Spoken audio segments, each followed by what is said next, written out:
What's going on, YouTube? Hope everybody's having a good day. It's kind of cool around here, but it's becoming winter time. Out here messing with the horses and stuff like that. I had that video out of riding that horse. I hope everybody enjoyed that. We'll be having lots more of riding videos. I just want to kind of sit around and talk to you about different stuff. But I was thinking about the different parts of the saddle. And hey, let's get, if you want to, let's get that, you want to get that lamb saddle out? Okay. And maybe go over the different, parts of the saddle and how to, a lot of people don't know how to, measure the seat size and stuff. We'll get a saddle stand.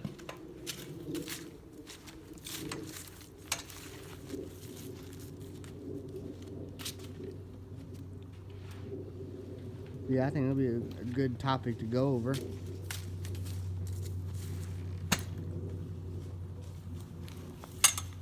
This is one of the saddles we have. We've had this saddle for a while. Yeah, this is our old lamb saddle. Might not be the prettiest, but it's pretty comfortable and it's a heavy. Boy, it's a rough one. We've bucked horses and everything else off of this saddle.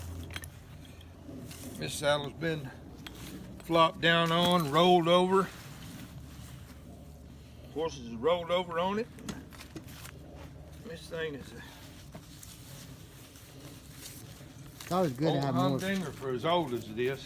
Oh yeah, it's always good to have more than one saddle around, especially many horses we mess with. Yep. Yeah, I said I just wanted to just kind of go over the different parts of it, different how to measure the saddle seat, stuff like that. A lot of people don't know how to do any of that. Might be curious on how to measure the saddle seat and what the different parts of it. That saddle that we fixed, that we were working on with the screws and stuff, well, we went over the jockeys and all that kind of stuff on the skirt.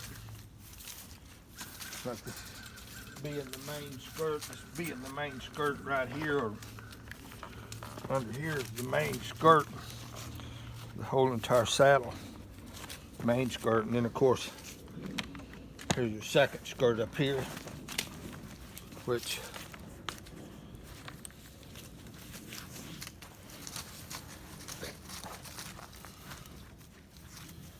or some folks call it the jockey right here, this one. Right. First jockey, second jockey, or the second skirt. First skirt making up the saddle. And depending on how good a saddle is built, depends really on how thick the leather is and how hard the tree is in it. And this thing has got a full rawhide wrapped, bull hide wrapped hardwood tree in it. It's a full roping tree. You can drag a 2,000-pound bull with this saddle and not break the horn off of it. The strings are plumb through the saddle, all the way through, come through, and they're double looped, double locked right here to make sure that the saddle's held together good, even by the strings. But you get into the back cinch. Make sure you've got a good heavy-duty 3 or 4 inch back cinch. You can get little 2-inch straps, and that's fine. If that's what you want to ride. Some of them this little 2-inch, inch and 7/8 inch and 3/4 strap right here. Some of them have that as the back cinch, but we use the heavier ones, twice as thick. They're about 3/8 of an inch thick in leather. And then, of course, you get into your stirrup leathers, your leggings, just depending on how you want to call it. You got your Blevins buckle right here on how to adjust the different lengths. The thickness of the leather means a lot on how hard this thing, how much pull it can take. when you get into bucking horses and stuff like that off of something like this. And you've got your little stirrup leather right here, which we use the good ones. You can get them in different grades, but you want them at least 1/8 of an inch thick or thicker. And then whenever you pull the blevins, that unlocks it, pops it open like that,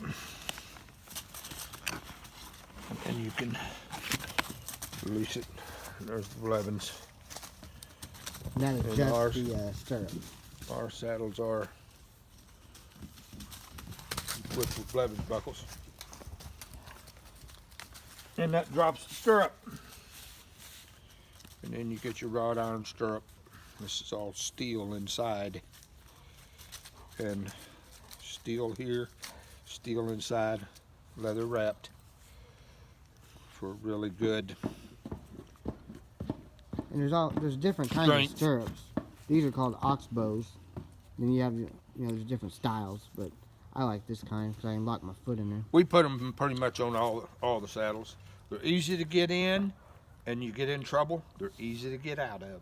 And that's what matters more than anything, is to have a stirrup you can get out of.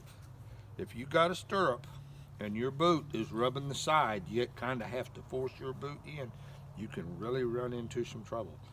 If you get on a horse or your horse spooks, best horse in the world you could own, and a rabbit jumps out and he spooks, and you can't get your foot out of that stirrup, that can become a major problem. So always make sure, whatever type of stirrup you run, it's free on your foot to where your foot comes out of it. That's where the old straight-toed cowboy boot came from. Was easy to get in the stirrup and easy to get out. Smooth bottom, totally smooth bottom on the bottom of the boot. Easy to get in, easy to get out of. That's where the point came from, the making of the stirrup. But you slip the stirrup in, bring the blevins up, put it on stirrup leather, bring it around, and you put it in the hole of your choice, and you lock it on. And there it be, like so. And then you put your stirrup leather back on to hold it all together.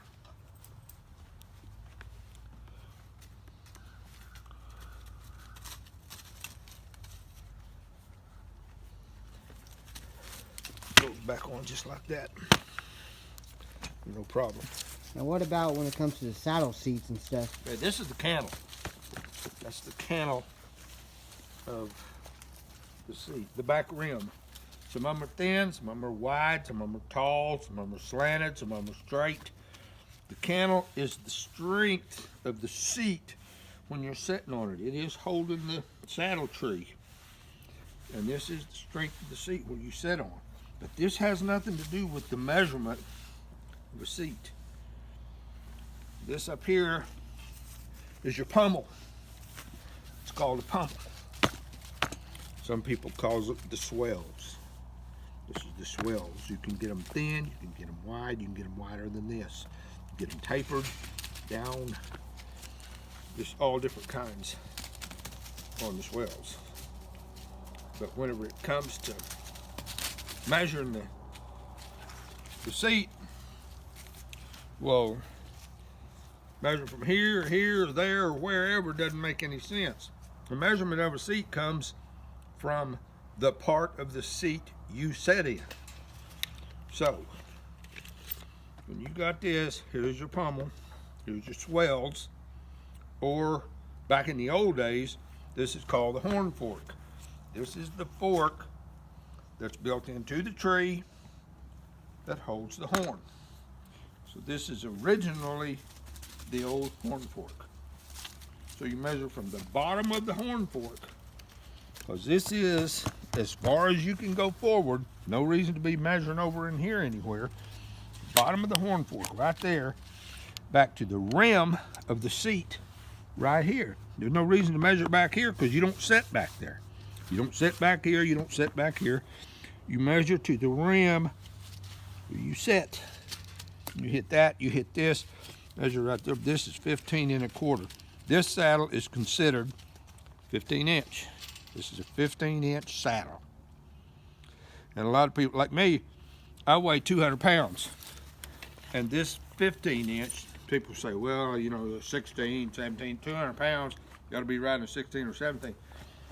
If you want to fit snug in the saddle, and you're sitting like this, and you're right up against the cantle where I'm at, you're supposed to be able to take your fist and put it right between the pommel and your crotch. Right there. If it's too big, if your hand is wiggling all over the place, the saddle is too big for you. If it's so tight you can't get your hand in there, the saddle is too little. You've got to be able to have some moving room, but you want to fit snug in your saddle.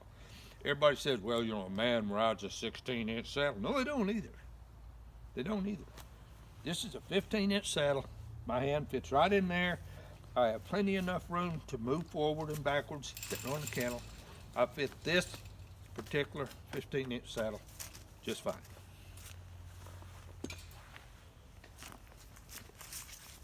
Stirrup length, you don't measure to the bottom of the stirrup because the thickness of the stirrup has nothing to do with anything. The thickness of the stirrup does not have anything to do with the length of your leg. So that whenever you go to measure stirrup length, you come down right here, you come around right there, 32 inches. 32. This stirrup right here, measuring from the top of the bottom of the stirrup, comes up to the center of the seat. That's a 32-inch measurement right there. So that's the length of your stirrup leg. Your stirrup leg. It's like measuring from the center of your crotch down to how long you want your leg to come. If you wear size 33s, you measure this inseam from the center of your crotch down, right there, it's going to measure 33 inches. Right. So that's the way you measure. You measure from, this is where your butt rests, this is where your crotch sits, that's how long the inside seam of your leg is. And that's how long it is. Well, that'll work. You get around here, just like on the gullet. This saddle right here from concho to concho. You don't come up into the neck.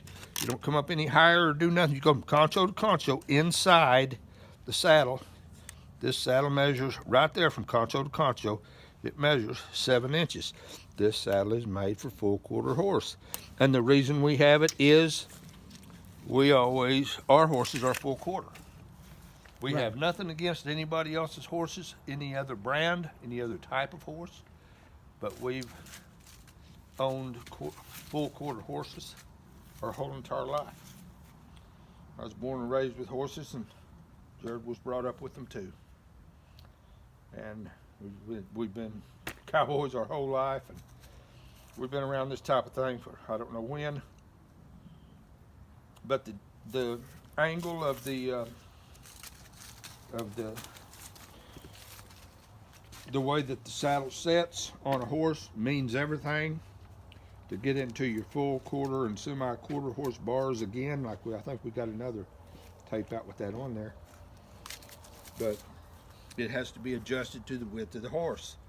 If you don't, then it starts digging into the withers, and then they come down with the sore spots and everything on the side of the neck bone, on each side. And that is from the saddle rubbing into it. I've heard people say, well, put another blanket on top of the blanket you've got. Well, that's not going to cure the problem. You're just adding more blanket. Yeah, I can understand that. But the whole idea is get a saddle that fits your horse.